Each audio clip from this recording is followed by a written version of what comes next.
السلام عليكم ورحمة الله وبركاته. maanta waxaan la joognaa Sheekh Axmed oo ah nin qoraya sheekhna ah wax badan og. Waxaan rabnaa maanta su'aalo aad u tiro badan oo dadka nooga xiran Soomaali Weyn TV aynu soo weydiinana sheekha weydiino. Sheekh Axmed kusoo dhawow marka koobaad Soomaali Weyn TV iyo kaameramanka naga Cabdibaasid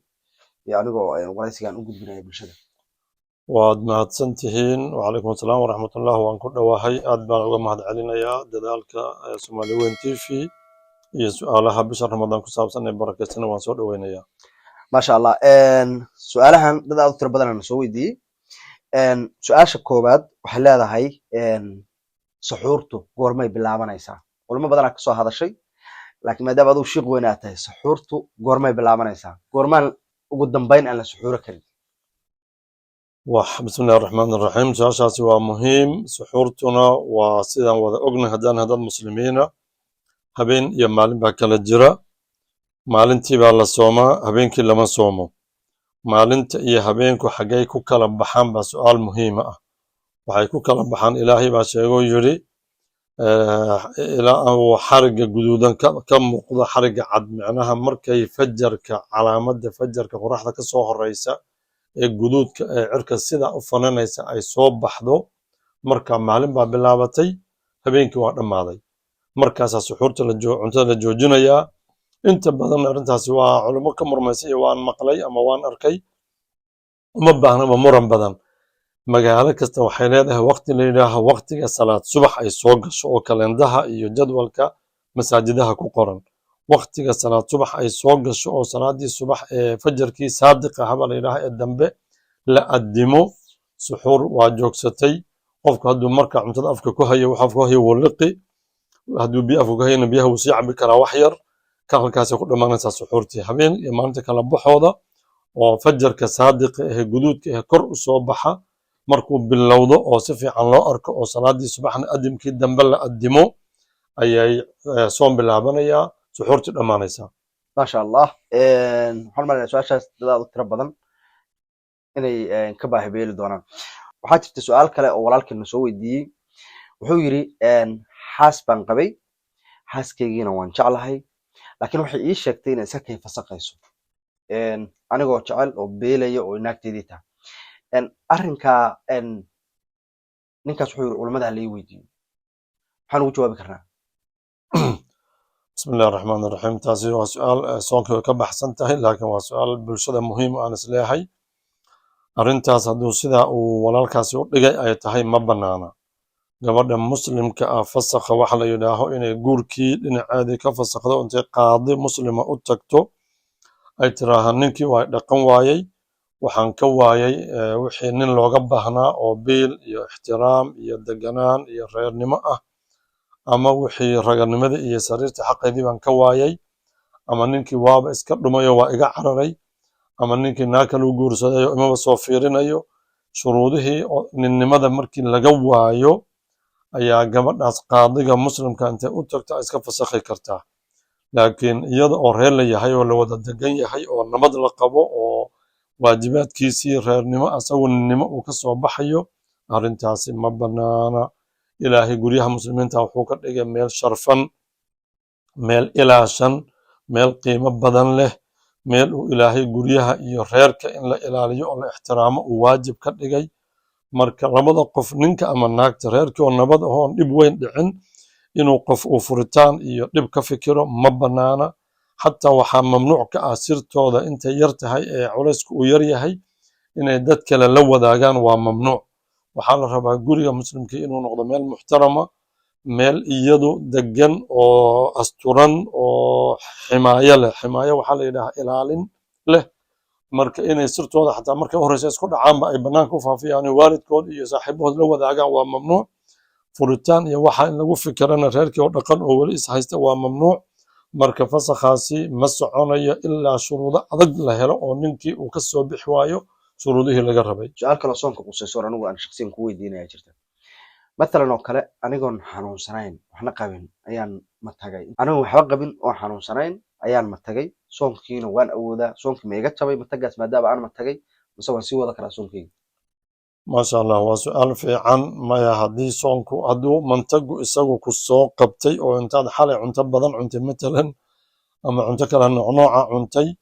subaxdii markaad soo kacday soon kugu soo kadiyey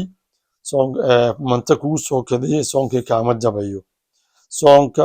waxaa jabiya mantaga la iska keeno qofku hadduu isagu intuu xanuun iyo dhib dareema afka gacanta geliyo ama afka wax iska geliyo si uu mantaga uga yimaado isagu uu iska keeno markaa soonkiisi waa jabay laakiin haddii anoo jiifa ama anoo soo jeeda mantaga igu soo kadiyo mantaga aan iska horiyo iska nadiifiyo dhinac iska toosiyo wixii iga soo baxaan kadib afka baan iska dhaqi waan iska nadiifin mantagu waa nijaastuu ka mid yahay oo waa cunto uurka gashay oo xagga ku quruntay oo isku bedeshay marka aan iska dhaqo oon iska nadiifiyo soonkaygii waa isii jiraa waa isii soconaya mana qadaynaya maalinta maadaama uu mantagu isagu isoo qabtay ee anu aan iska keenin marka arrintaas insha allah dad badan baa su-aalaha soo weydiinayay ilaahay ha noo faa'iideeya insha allah walaal kale oo cabdiraxmaan la yidhahdo magaciisa meesha kusoo xusay isagoo su-aal kale nu soo weydiiyey wuxuu yiri xaas laanahay markaan afurnay kadib ayaan xaaskii anugu gula wadaagnay maqasab baa inaan intaanan suxuuran aan isdaahiriyo mase suxuur kadib hadday hurda ila tagto waan isdaahiri karaa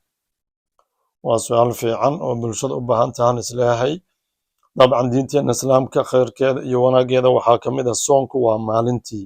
habeenkii haddii marba la afuro reerka isqaba ee xalaasha inay wada seexdaan caadi wax dhiba male way bannaan tahay uxilla lakum ilaahay baa qur-aanka ku yidhi uxilla lakum leylata siyaami rafath habeenka soonka waa laydiin baneeyey inaad dumarkiinni u galmootaan marka ninkaasi hadduu u galmooday waqtiga afurka kadib reerkiisii ay wada seexdeen waqtiguu rabuu qabaysan karaa laakiin waxaa meesha ku jirta qofka muslimka ahee sooman waxaa laga rabaa inuu salaad subax tukado marka si uu salaad subax u tukado inuu waqtigii suxuurta soo kaco oo qabaysto oo salaad subax tukado kadibna uu sidaa ku seexdo ayaa u habboon haddii laakiin dhacday oo hurdo la tagtay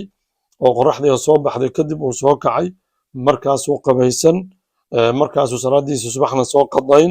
soonkiisiina waa u jiraa caadi qabayska uu qoraxdu la soo baxday soonkii kama burinayso waxaa soonku jabayaa hadduu maalin cadday xaaskiisa uu u galmoodo ama uu isu dhowaadaan taas waa dembi taas waa dhib laakiin habeenkii hadduu xaaskiisa u galmoodo maalintiina qabaysto soonkiisi waa u jiraa wax dhiba male insha allah maasha allah walaal kale su-aal lasoo weydiiyey wuxuuna noo sheegay xitaa degmada uu joogo wuxuu dhahay anigu waxaan ku noolahay gobolka galgaduud markastana waxaa dhacda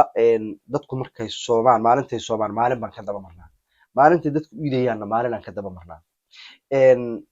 arrinkaasu si suuragal ku tahay arrinkaasi waa qalad wax oo jirana ma aha maxaa yeelay muslimiintu waa hal mid ah waa hal ummad ah bishuna inta badan hal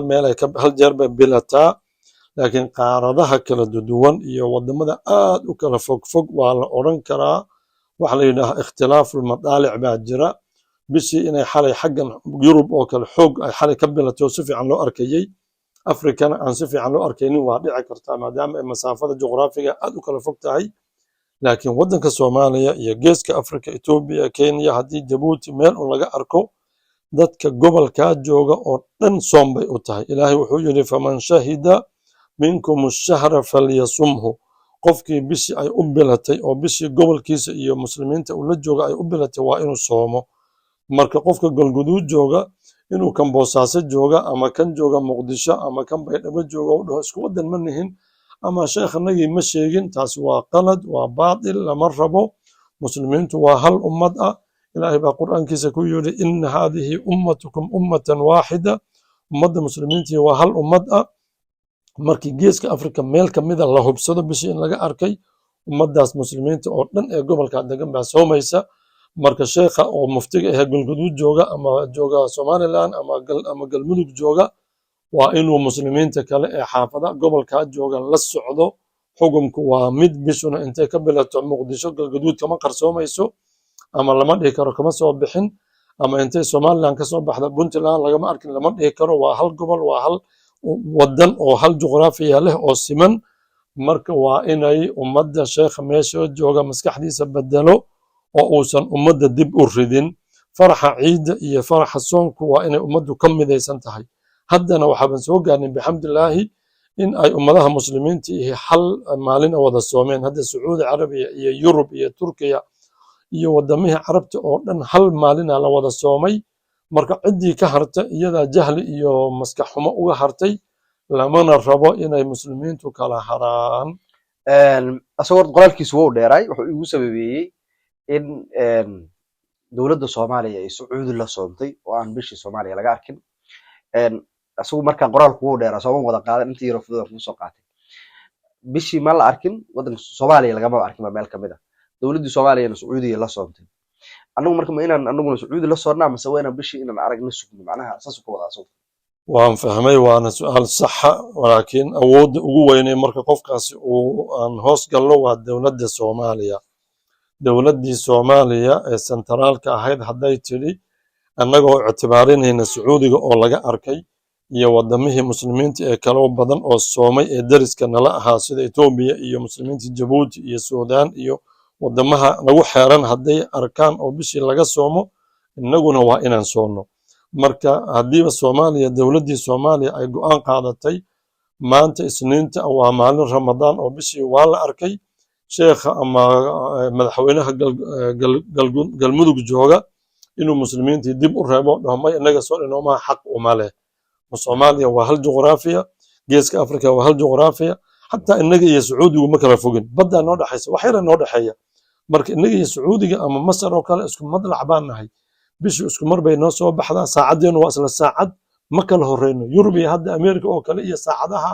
inoo kala fog. wadamaha Aasiya oo kale, Malaysia iyo Indonesia markii la joogo 7-8 saacadood baan kala dambaynaa. wadamahaas oo kale waa la oran karaa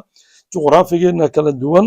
madaalicdeena kala duwan, waa la qaadan karaa. laakiin Sacuudi iyo Masar iyo inagu isku juqraafi baan nahay, isku saacad baan nahay, isku qoraxdu waxaa laga yaabaa inay qoraxdu noo kala horeyso dhowr daqiiqo soo bixitaankeeda, dhicitaankeedu. marka isku juqraafi baan nahay. haddayba dowladda Soomaaliya laga soomo, waa in dhammaan juqraafiga geeska Afrikana laga soomo insha Allahu tacaala. masha Allah, masha Allah.